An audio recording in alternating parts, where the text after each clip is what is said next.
Okay, looks like guess I've got some video here. We'll see. And good. I'm going to diminish this down. Okay, I got it. And I'm going to share the screen. And away we go. And we should be recording, and we are. And we got both. All righty. It's about 5 minutes till, and let me see who's with me here this morning on this wet, windy morning. Suzanne, glad to have you here. And says something about the internet stable is connections unstable. We will work through that. So glad to see you here. I'm getting started a little bit early, but I usually do that anyway. And today is, of course, the 4th. And on this screencast, as I mentioned here, we're going to talk about ice cold, the RMC case, and Martin Beck. Now, before we do that, let's do some household kinds of things, and we'll go from there. The ice cold case is due the 6th, which is Friday. So is the RMC, that case, and so is Martin Beck. Now, you'll notice you also have on the 6th an exam over Chapter 8, Chapter 9, and Chapter 10. You have 3 exams on that date, everybody, so don't miss it. Now, here's what I've done. I've published an ice cold, okay, explained, that you can download and upload. And I think we talked about it on Monday. If we didn't, we will today. And let me say this also. This Suzanne and anybody else who joins, I'm gonna go a little bit over 50 minutes. So if you need to leave to get to another class, that's fine. That's why I do these recordings, so everybody can see them. And so if I need to work outside of a 50-minute time constraint, I can. Now, so I have ice cold explained, and and then we've got the RMC with and without setup costs, and we'll talk about that. And then Martin Beck. So I have those 3 files. You want to upload them, okay? And I'm going to go over them so that you can focus your energies out, and I'm going to take care of the cases, so you can focus your energies on these three exams that you've got coming up. Now, Monday, I went over some materials, job prospects in logistics, careers in logistics, and stuff. And I went over these resources, and I would encourage everybody to go back and take a look at them, okay? And if you've been following what's going on, especially with the situation in Puerto Rico, what you're going to read, and then there's an article today in the New York Times talks about it. There's an article over I think it was the Wall Street Journal, so I went to. The problem is logistics. The harbors in Puerto Rico are not designed to handle the kind of volume that's got to come into them. Plus, they've been torn apart by the storms. So, and again, what do I know? I just have a degree, a master's in operations, operations management, and who am I to say that somebody upstairs isn't thinking clearly? Because if they were, they'd start airlifting stuff in to Puerto Rico. They had things called C-47 cargo planes, and why they wouldn't. And this is part of why I think this course is important, and why when Dr. Goen left, I wanted to teach it, because what happens, management science is a way that I build a model so I can give a physical manifestation of my strategy, okay? If my strategy is to minimize costs or minimize something, that's one thing. If it's to maximize, that's another. If I have a target value or a predicted value that I want to achieve, that's another thing. Okay, so this is a very important course because this is, other than the analytics, this is how firms compete. And all I can say is, especially if you're a management major or if you're a marketing major, especially if you're a marketing major, logistics and supply chain are where it's at. Those are where the jobs are, and great jobs if you're willing to try to work some of the complexity. Well, enough of that. Let me see, I've got someone else who joined us. Let me acknowledge you just for a second. And Alexander, glad to have you aboard. As I had said earlier, we'll go over 50 minutes in here. So if you need to leave for another class, I get it. I'm cool. Don't worry about it. That's why we do the recording, so you can come back and look. Now, let's talk about some of these three cases that we've got. And I talked about Foster, and I think that, and I reviewed the Gorman case. So we're going to talk about ice cold, that case, and that's over on pages 323 to 324 in your text. Now, this is a little bit of a different beast. And here's what I mean. If you look on page 323, what you're going to see is the authors say applications involving 0-1 variables. Here's what they're talking about. What they mean is go or no go. Okay? Capital budgeting, that's why I've got some information here, says that I have, prior to the start of a project, I have what I call sunk costs, what it costs me to get into the game. I build a new warehouse. Before I ever make any sales, I have a sunk cost. I develop a new product. I'm a pharmaceutical company, and I develop a drug. And I've never marketed it. I don't have FDA approval. I've absorbed a sunk cost. So this case deals with one of those situations where we're talking about a binary situation, go or no go.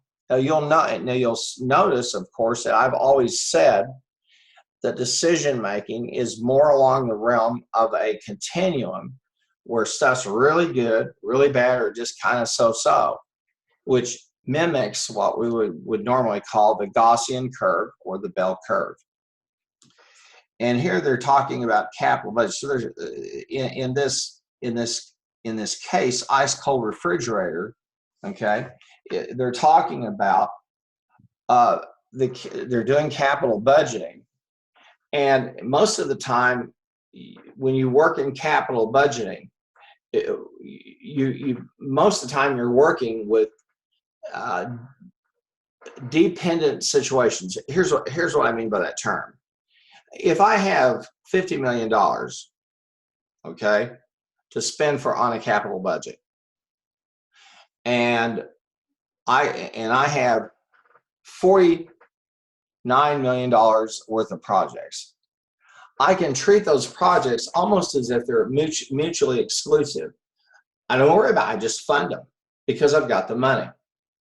If I have $50 million for capital projects and I have $70 million in requests, now I got to do some analysis. And so that's the type of situation we ran into here with ice cold. They handle refrigerators. Now, if you look at the top of page 324, you're going to see the capital requirements, okay, and the present value, okay, of the capital required in each year of those projects. So you have that table 7.1 shows you the project, okay, and then it shows you the present value, okay, of the capital requirements, because we're always thinking in present dollars.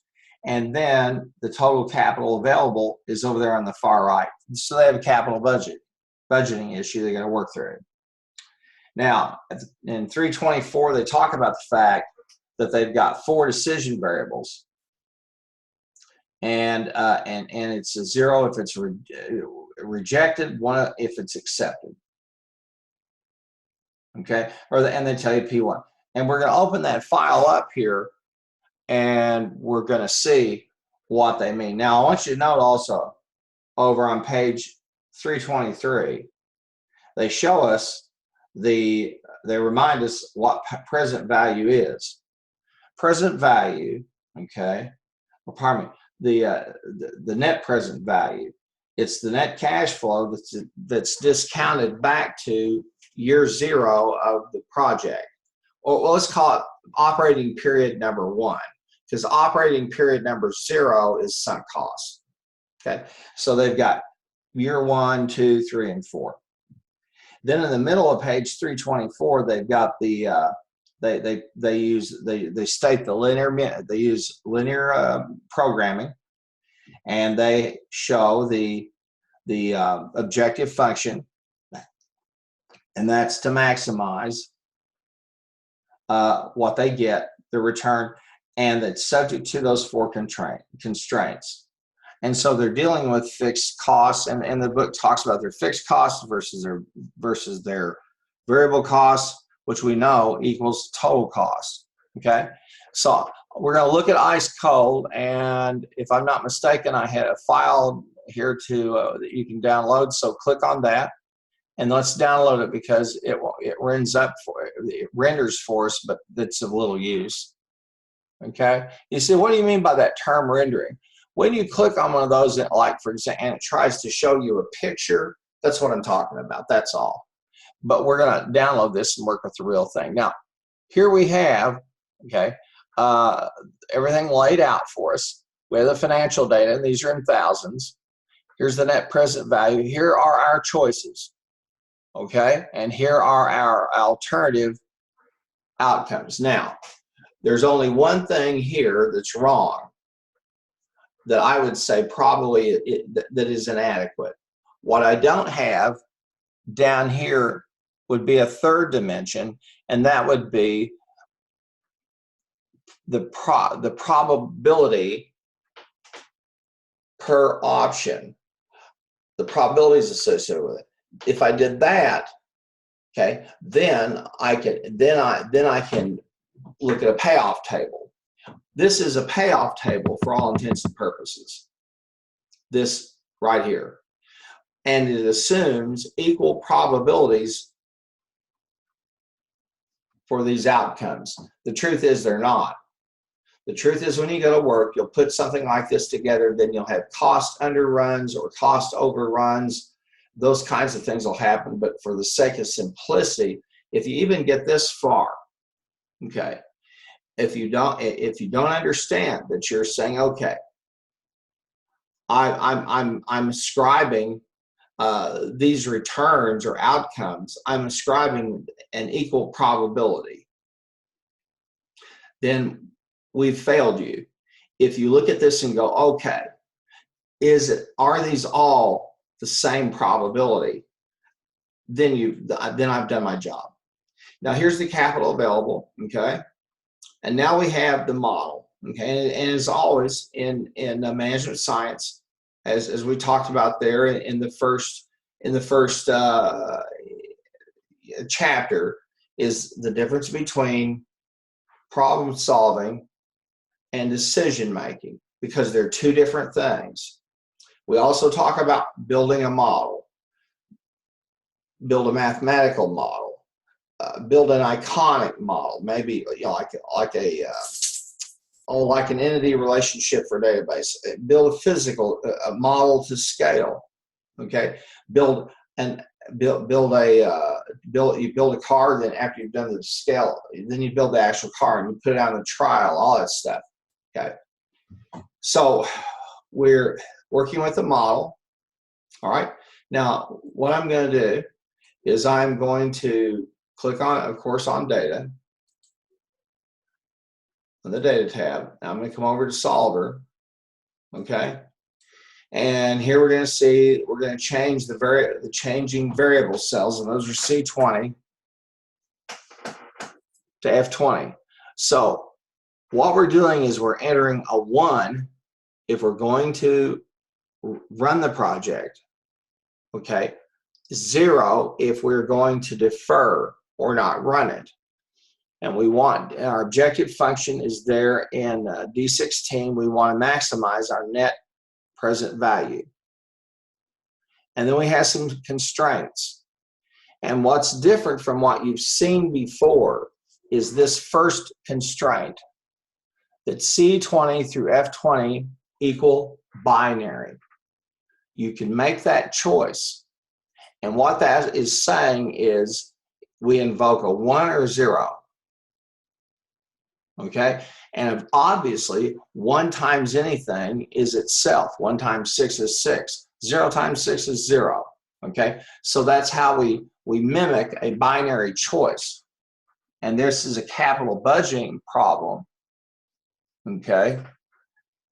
And let's look at it for just a minute. So what do you mean? Let's take a look, okay, at the capital available. Okay? Now, we've got 40 million in here. Okay? And let's look what we have in requests. We have 15, 25, 35, we have $50 million in requests. Or 40,000. They say these are thousands. Here we have 50,000 and we have 35, 45. So we have more requests here in year 1 than we do in year 2 because we don't have any requests. Okay? Then same thing with year 3. We have 50,000 in requests, and year 4. Okay, so pretty simple so far. So I'm going to go back, and I think I probably automatically closed the solver, so I'm going to open it back up. Okay. Now it tells us, and it finds a solution given, and we assume a simplex LP. We assume that there's a linear relationship between the capital invested, okay, and the net present value of the project. And let me open that back up. Close that off. Now, I give you some verbiage here to take a look at. For example, in cell F20, if I put a 0 in there, that's a different ballgame. So I'm going to put a 0 here, and let's see what happens. And suddenly, the maximum net present value is 50,000. Now I'm going to back out of that, and now we're back at 140. Okay, so we've got some choices, and the solver will give us a picture of that. Okay. But the key is the decision variables, go or no go. Are we going to do it or not? That's really all that's going on here. And then, of course, you have the constraints there of the left-hand and the right-hand side, and that's H17 through 20 versus I17 through 20. And, of course, those are our constraints, left-hand and right side. So we've got a constraint built in that these have to be, the left-hand side has got to be less than or equal to the right-hand side. Okay? And if I click on this, this is the sum product of these.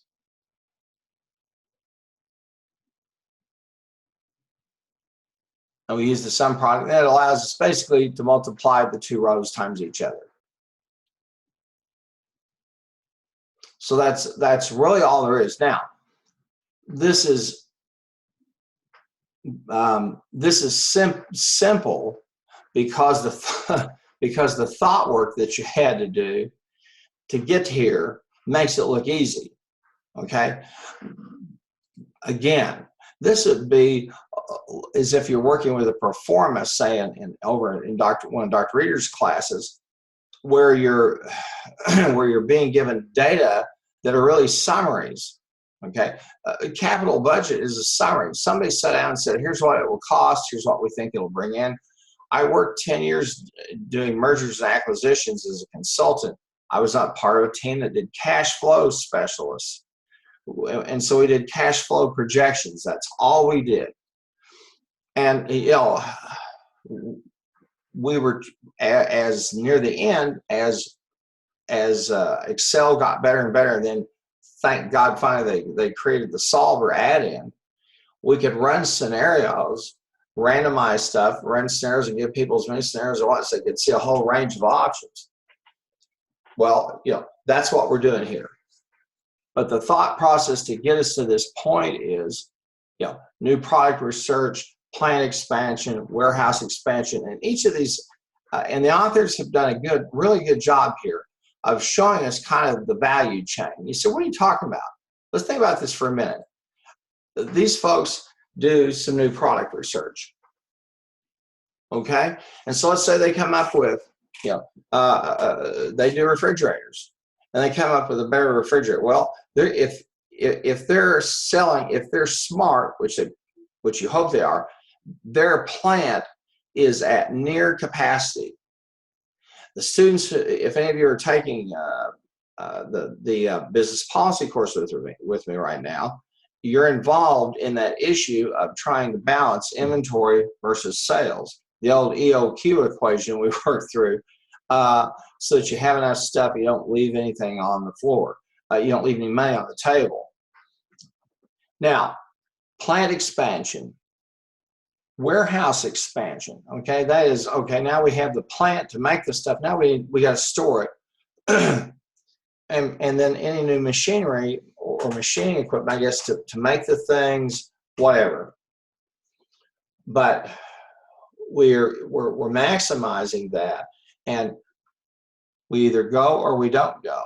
And we found a solution, and of course, I'll click back on Solver again, and if I want to, I can go ahead and get the reports, okay, and choose all three reports and take a look at and do a sensitivity analysis. Now, I could also, you know, I could also, I'll close this off. I could also do this where I'm really going to do.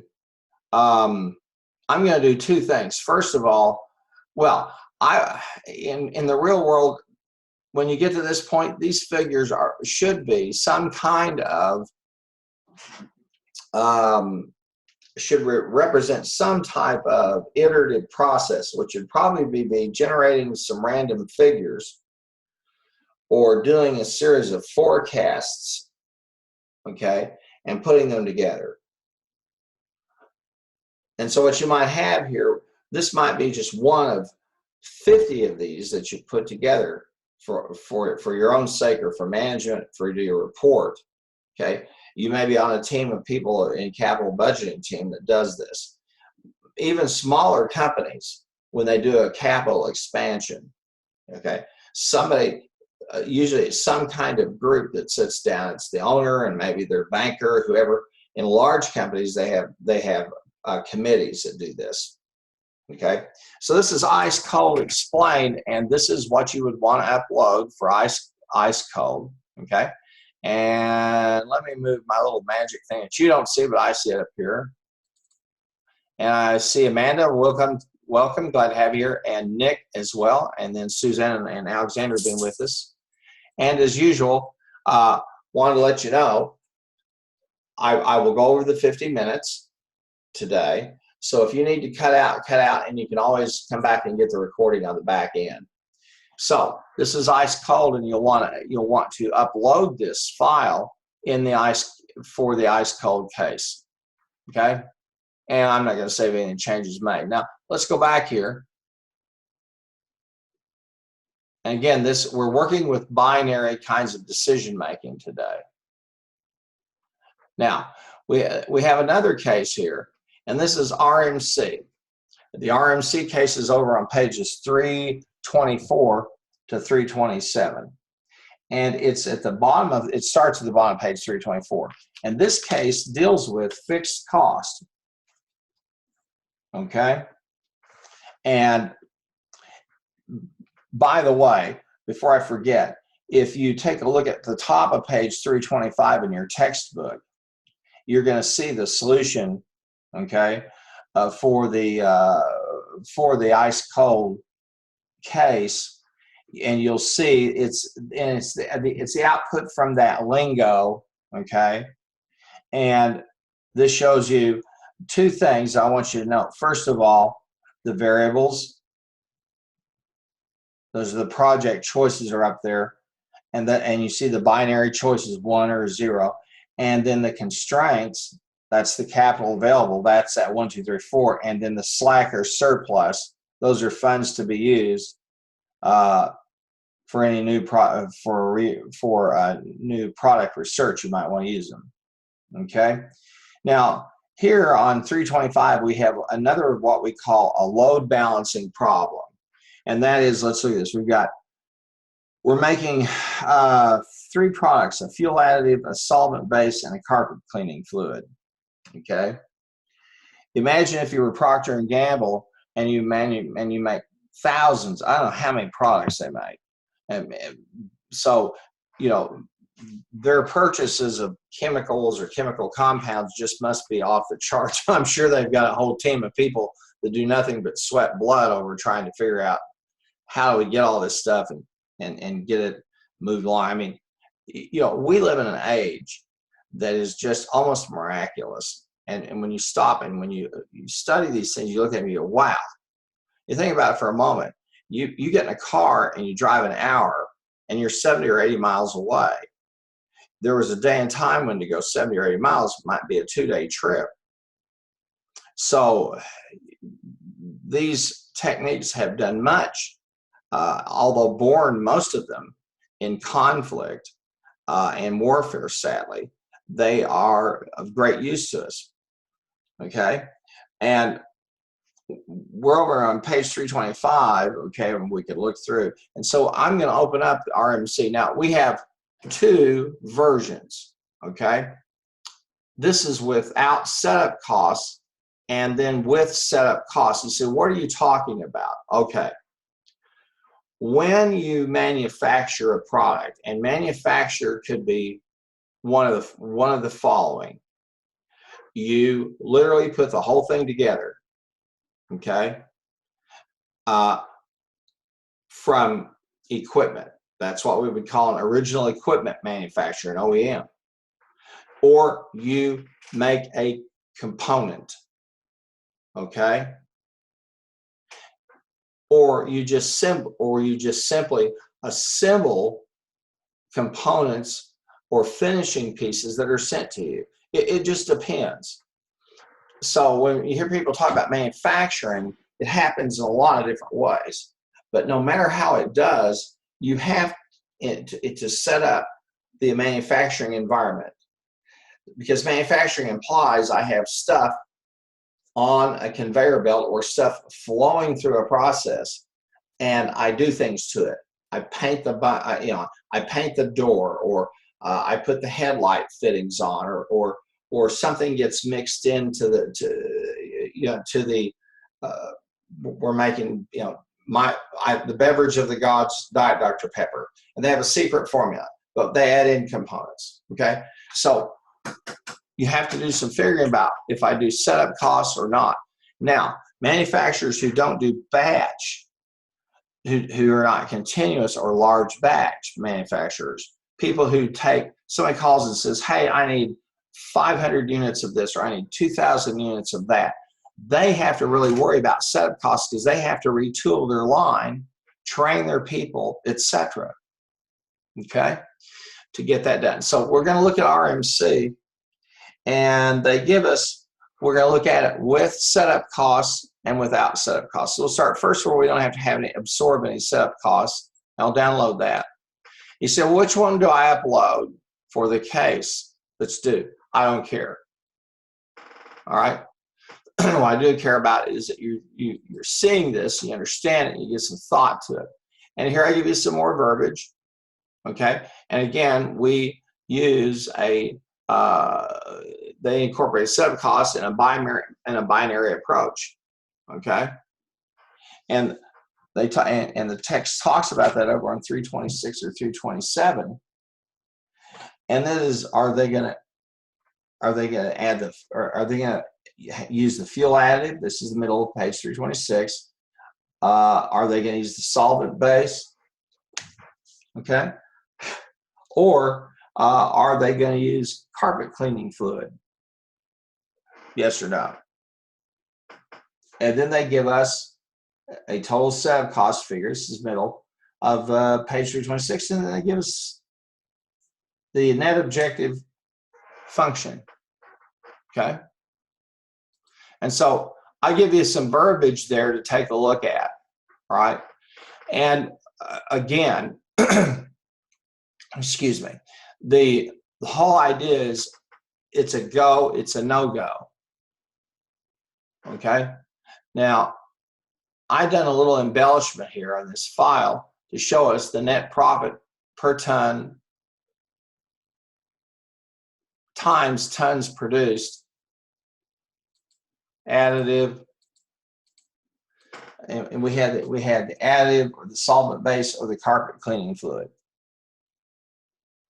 And we have to assume in the cases that, you know, we can do go, no go on this. So let's look at this for a minute. Of course, we're going to use our friend solver. So we'll click data, and click the solver.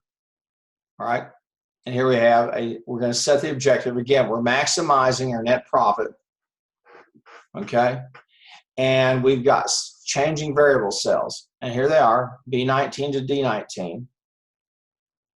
And that is how many tons are we going to produce? We're going to change those variable cells. And we're subject to a set of constraints that are over there. There's the constraints on the left-hand side and the right-hand side. And notice the LHS in each case, as is fairly typical with most of these, has to be less than or equal to the right-hand side. So we've got our constraints. We assume, again, a simplex. We assume the more stuff we produce, the higher the amount of money we spend to produce it. And we see the material choices that we have. Again, here's the matrix. Now, again, we have the profit per ton, we have the additives, and we have the tons available. Okay, so this is kind of our little blender. Now, in this case, if I know, and I know, first of all, I know, here's what I know when I look at this. I'm going to highlight all this because this is where you make a bunch of assumptions. And that's why, you know, when you go out and work for somebody, your value increases every year because you learn more about the business. Okay. So in this situation, okay, the fuel additives, the solvent additive, and the cleaning fluids, you know all about them, the tons available, you have an assurance of them. The profit per ton, you don't know. You say, why is that? Simple. You got to sell the stuff. Okay? And what we're doing in here is playing around with the company budget, and we're playing around with our manufacturing plan, our production plan, and we're making some estimates on what we'll get in terms of maximum net profit. Okay, so we'd have to take a look at this, and what we're trying to do is this is really a maxi-min kind of strategy. We're trying to maximize our outcome using the minimal amount of product. So that's really all that's here. It's the thought process that gets you here, and then building the model. Okay, and then we run the model and we find a solution, and we assume a simplex LP. And if we want, we can run this and then generate the reports. And I give you some verbiage here, okay, about how changes in the setup costs, okay, are dynamic. Now,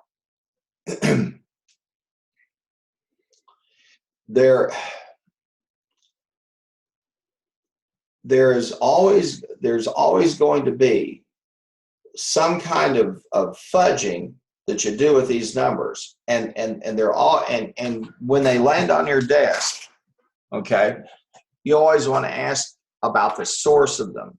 Where did they come from? Or think about that, or try to get with somebody who can give you some insight, okay?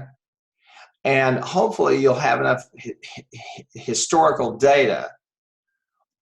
And so what I'm trying to do is to get you to see or to understand, which I think you guys are intelligent enough to do that. Well, I know you are. That this is the end result of a whole bunch of prior work and preparation and digging into details, okay? And you'll hear me say that over and over and over till you get sick of it.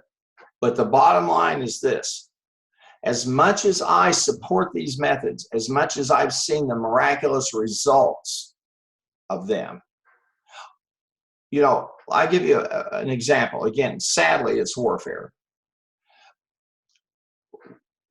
In the first Gulf War, the United States and their allies moved an incredible amount of human beings halfway across the world, and all the equipment and all of the supplies they needed.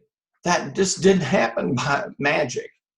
They used these techniques. They set up supply chain techniques. The best logistics people in the world are in military, okay?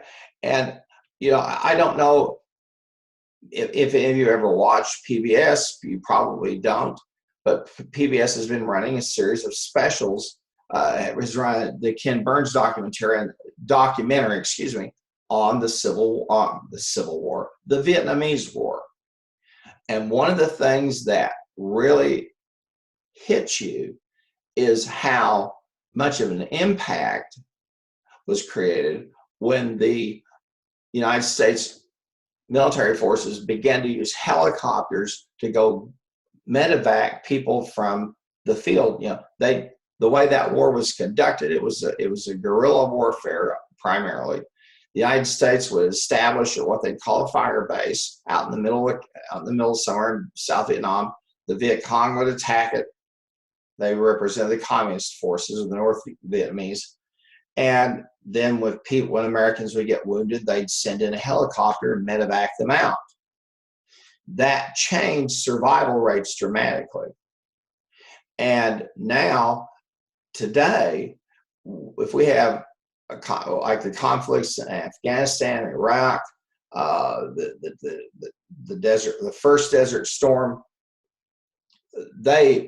when someone got hurt or injured, they were triaged on the spot as much as possible, flown back to the back lines, base hospitals, and if it was really serious, they had them over in Germany in a matter of hours, and then in a matter of days, they might have them back at Walter Reed Hospital or one of the various hospitals set up to handle that. So logistics is an incredible kinds of thing, and the setup cost here is important because it's going to dictate how fast and how much you can make. So if you ever hear the term nimble manufacturers, now I'd say this: the United States, okay, is about as good at this as anybody in terms of nimble or agile manufacturing, okay? Other countries and European manufacturers are also quite good at this, especially the Germans. Very, very good. So they can change their line, their assembly line, quickly and very efficiently. Well, this shows you with the setup costs what it looks like. We'll close this off, okay? And then we're going to look at RMC.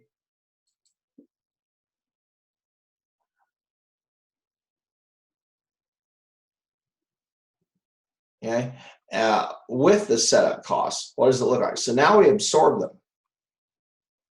And setup costs are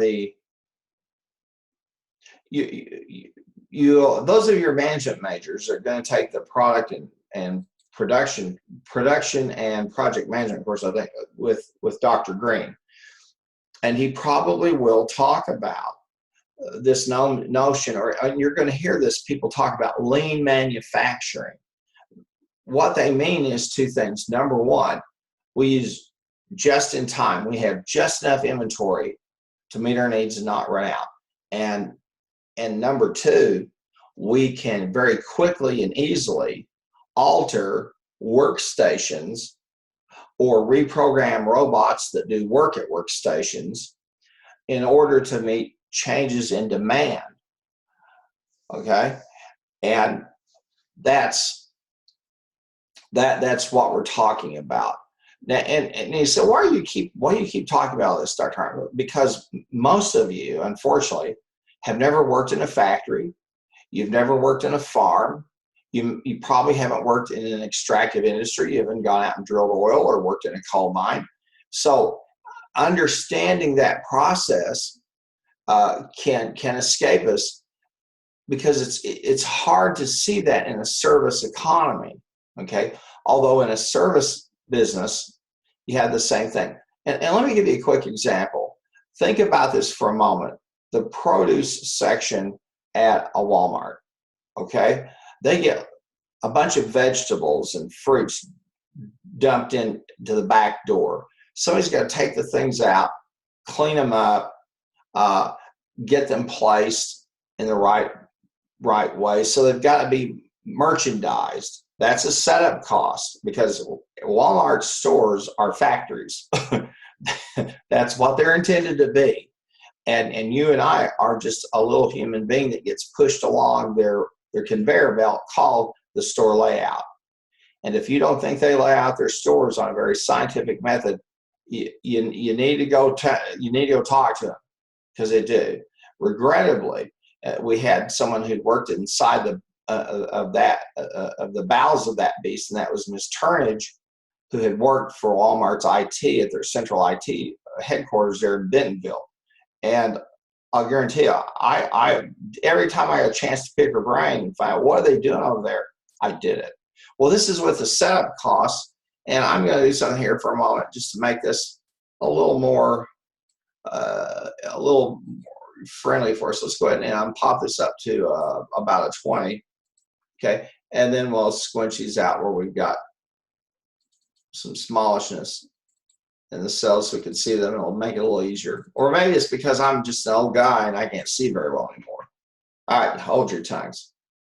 Now, here we go again, and we'll move this out. So this time we've got setup costs.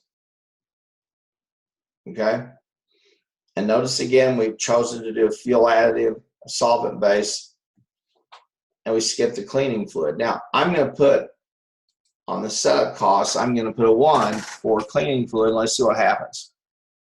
And you can see over here in the constraints, I'll pop that back.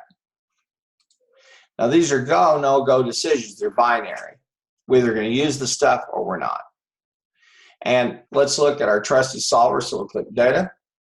We'll come over to solver. Okay, and again, this is a mental process. And they're the variable, changing the variable cells. And that's B21 to D22. That's the setup costs. This time we have it with setup costs. And where's this without the, yeah, this is with the setup costs. I'm sorry. And it's a binary. And then we have G18 to G23 and J, let's see, I18 to I23. Yeeks, excuse me. I'm tongue-tied this morning. And that's the right-hand and left-hand sides of the equation. Okay. Again, we get to this point, we make it look easy because we've done all of the prior work. Now, I'll give you a quick example. I love to watch remodeling shows. The Property Brothers, are like, I think, some of the coolest people on the planet. There's that other show, that couple down in Texas that take houses and redo them for people. I love it when people take an existing structure, repurpose it, okay, and create something new. So I love that kind of stuff. And I know, though, when you Property Brothers, and they say, well, it'll be a 6 weeks and $80,000, and the couple goes, or the buyer goes, okay, we get little snippets. If you watch the food shows, okay, now on Saturday afternoon, I can tell you what, there's two things going on in my house on the cable. One is football in the fall, baseball in the summer, and the other is cooking shows. And if you look at it, I think it's Lydia's Kitchen. Lydia does incredible Italian food. Or Martha Stewart, her show. There's a lot of work that goes on behind the scenes, so Martha can go, oh, now I'm going to add the nuts to the mix, and we'll have a beautiful cake here. Yeah, a lot of work's gone on before. The same story here with this game plan, okay? And so I want you to make sure that if you've got you understand, if you have garbage in here, you will get garbage here. So again, the techniques of getting this developed. The authors of the textbook, the authors of this textbook do a fantastic job of showing you a whole variety of these situations. And you can see now why I've said to you this is such a versatile tool, and why this is a way you do, this is an approach in terms of management. It's the way you think, okay? Again, because you're always building to this point so you can run the numbers, but you've got to have good data here and know what you're doing, or you'll get garbage, okay? So this always comes with a qualifier, but if it's done well, it's like magic, okay? And all of you are probably going to sit there, I can't see, you're probably snickering and laughing when I say to you, you live better than the monarchs of old. You live better than Julius Caesar. Julius Caesar couldn't get on a plane and fly across the world. He didn't have a TV. He didn't have a computer. He didn't have air conditioning. He didn't have the kinds of choices for diet and food that you have. He didn't have a cell phone. Imagine Napoleon with a cell phone. I guess he'd have to real tiny short one. That's just a bad joke for them. Our history buffs among us, if there are any who realize, Napoleon was a short guy. Okay, it was a stupid joke. But it's been made possible by these kinds of techniques, but there has to be some thought underlying it. And usually you'll get better at it with experience, okay? If you look at the development of two things, the development of sea trade, the Dutch, the English, the French, the Spanish, the Portuguese, and they explored the world. At the same time, the Chinese, through a thing called the Silk Road, built this incredible highway between the East and the West that carried goods back and forth. And all I can say is, the Chinese are an incredible people, and their civilization's been around 12,000 years. So there's not much they've missed, but in terms of overland logistics, many of the highways and roads that are used in that part of the world were originally the Silk Route. Okay, so this changed, and then when things really took off, when we developed GPS and the ability to monitor ships and the traffic, and the ability to and then compartmentalize cargo. This is what makes our lives. We can go on the internet and buy something, or we go to the store and buy something. you and I go to the store and we say, I think I'd like to get a fresh pineapple. So get a fresh pineapple. That is a miracle, my friends, produced by refrigeration and logistics and the ability to move goods like that and keep them fresh. Okay, so be thankful to God that you have these kinds of things and these tools, and they're marvelous things to watch. It's an incredible thing. So I say this because if you were art students, I'd say go to the museum and take a look. Okay, one of my favorite sculptors is Taguchi. Go look and look. He has an installation at the museum in Kansas City, and he has this beautiful installation. And when you look, you just see peacefulness and serenity. Or, if you go to Europe, don't miss the great museum. Certainly don't miss the Louvre. Don't miss Notre Dame Cathedral. If you're in Paris, don't miss the incredible artwork that's there. And I'd say, look at these things and see them. And it's the same for you as a business person. Look at Walmart and walk around and go, wow, how did this happen? How does it happen? And I say this not so you'll go out and make $1 billion, but so that you say, how can I serve people better? Okay? How can I serve people better? How can I make their lives a little bit better, a little bit happier? Okay? And that's how we minister to people. Those of us who claim to be followers of Christ, who claim to love other people. There are ways to love people, even if you just serve them a good meal. And our Lord demonstrated that when he washed the disciples' feet. And you hear the usual preachers say, oh, that's how Jesus showed us how humble he was, etc. He did a very simple thing. And what he said was, and he said to his disciples, if you even give a cup of water in my name, a cup of water to someone in my name, you've given that to me. So think about that, how you can contribute to people's lives. And you can do it through business. And you can do it through being good at what you do. Well, we've looked at the RMC setup. And as I said before, I probably would go over. And if you need to bug out, you'll bug out. And that's okay. And let's go back. We've done ice. We talked about ice cold. We talked about RMC. And then we've got Martin Beck. Now we're going to open up. We're going to download Martin Beck again. These are cases that are due, and they're there for you. And let me say this: I hope and pray, because I will never ever underestimate you and your intelligence. So let me encourage you. Let me coach you. When you have these, don't just upload the file so you can get the credit. Get the book out. Take a look at it. Look at this recording, okay? And think about the case. I know that you want to be successful business people, okay?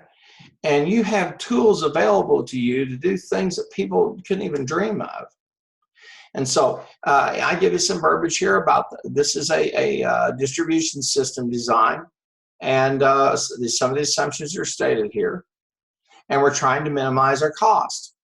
So we say, okay, are we going to put a distribution center at this place, that place, or the other? And so each decision is binary.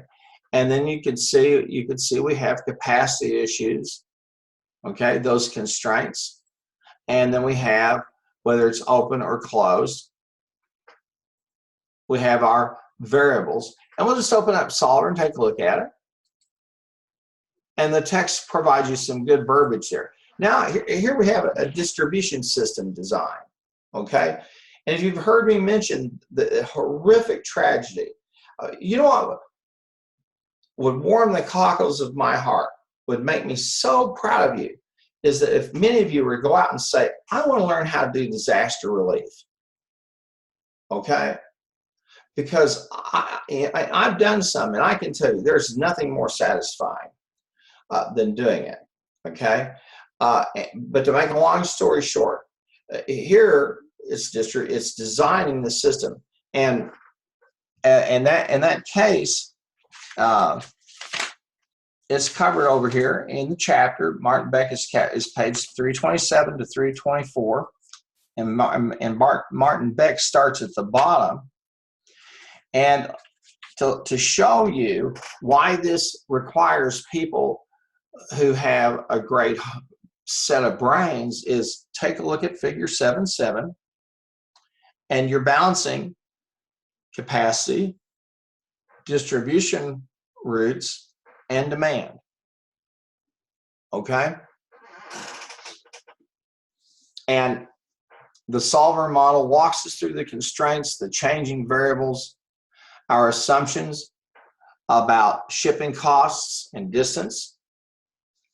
Okay, and we're assuming that, you know, the further a distance something travels, the more it costs. And one of the most fascinating problems that we face is what's known as the last mile problem. Okay, and you can overcome that in some ways. In some ways, that can be a real vex to us. Okay, well, I appreciate those of you who stay with me here. It's 11:51. I started early, and I've got a little bit more to go. So if you need to bug out to go to another class, feel free. Okay, or if you've fallen asleep, I'd scream wake up, but I don't want to hurt anybody's ears. Or if you're so enthralled with this, you don't know what to do, good for you. And again, it's fascinating stuff. One of these days, I'm going to offer a course in logistics or distribution as a special topics course, just because it's just such a fascinating thing. But nonetheless, we'll talk about this case, and they've got some fixed costs, and they've got capacities. This is outlined up here, and the distribution centers. Okay, and then we've got the shipping costs from node to node. Now remember, this is the network, and you'll see that exhibited. The matrix that's here, okay, this matrix, I'll close it off for a minute. Okay, I get it. Okay, thank you. We'll close off.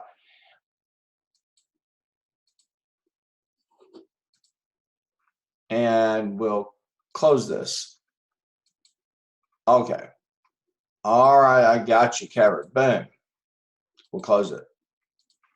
Now, we're trying to minimize the cost, and we, of course, the sum product, you can figure that out. Okay? And if it's that big deal for you, click on the insert function, and there is the array. Array number 1, array number 2. And as dingy and dirty, well, it's a wet day out there, and we could use an array. That's a bad, stupid joke. I understand. But this matrix, okay, is illustrated there on page 329. And so we're balancing those three costs, issues: capacity, route, and demand. Okay.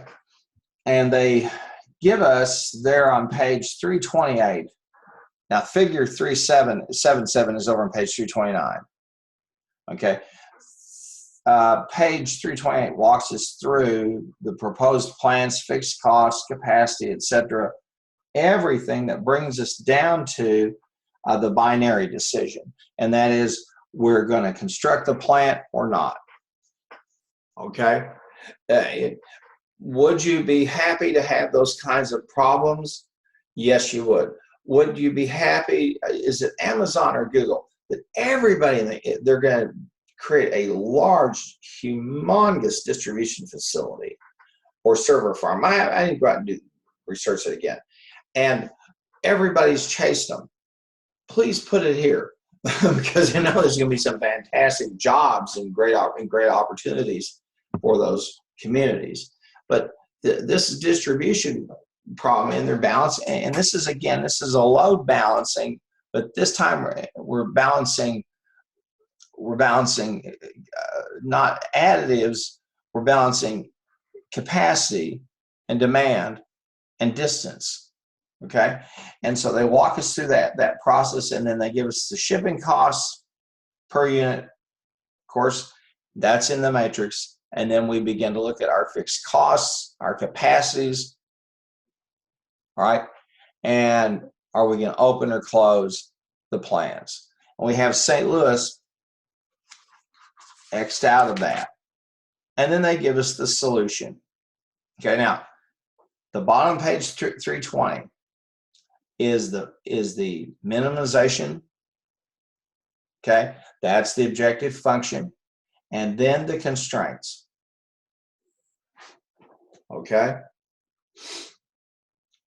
when you or I order something and we have it delivered by FedEx or UPS, or we get a letter through using the United States Postal System, we should say thank you to the good Lord for having given people the ability to handle those things. Okay? And I can guarantee you that in that horrific thing that happened there in Las Vegas, that just awful, awful tragedy,